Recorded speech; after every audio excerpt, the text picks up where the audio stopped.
Hey guys, thanks for making your way to the video today. In today's video, I'm going to show you how to replace the starter relay on my wife's Chrysler 300.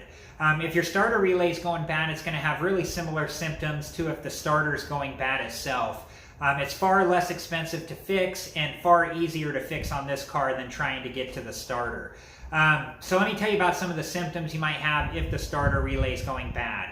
Your car may not start at all, your car may be hard to start, your car may have intermittent starting issues. After you turn the car over, it may continue to try to start, and you may have like a series of rapid clickings as you try to start the car. All of these are indications that you might have a bad starter relay. Okay, well with that being said, let's get a closer look here. All right, guys, the first thing we need to do is remove the negative battery cable before we do any service on the starter relay. So let's go ahead and do that now.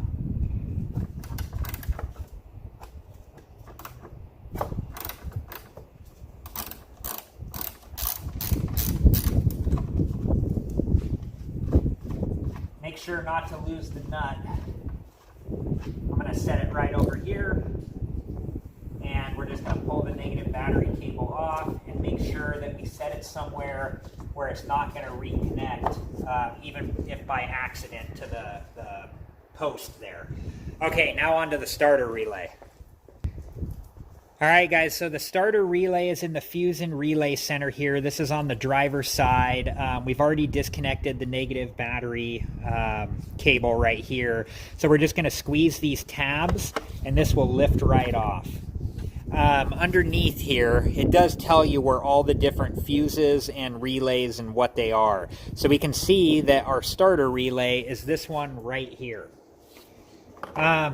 Depending on your car, sometimes you can get these out by hand. They're usually in there pretty tight. But if you can't get them out by hand, they do make relay fuse pullers, relay and fuse pullers like this one here. I'm going to go ahead and see if I can get mine out by hand, and if we can't, we'll go ahead and use this relay puller. Yeah, it's in there pretty tight, so let's use the relay puller to make it a little easier. We'll just sneak this down in here all the way to the bottom, and once we have it at the bottom, we'll clamp down, we can pull it right out. So this is what it looks like up close here. There's no easy way to test these. If you have a multimeter and a separate battery, you can test them. But we're not going to test these today. We're just showing you the location and how to replace it. So at this point, this one's working, but this is where you would put your new one in if you were going to buy a new one and see if this was your issue. And you just want to put these, the new one in the same way you took your old one out. Just put it into the spot there, and then just push down with your hand until it makes a snug fit there. And then we're going to go ahead and replace our cover,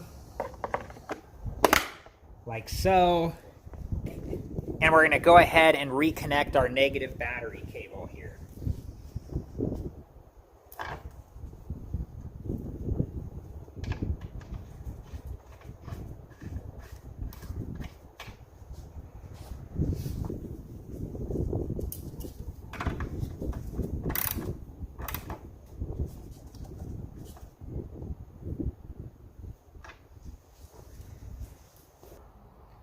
All right, guys, well, hopefully this video helped you.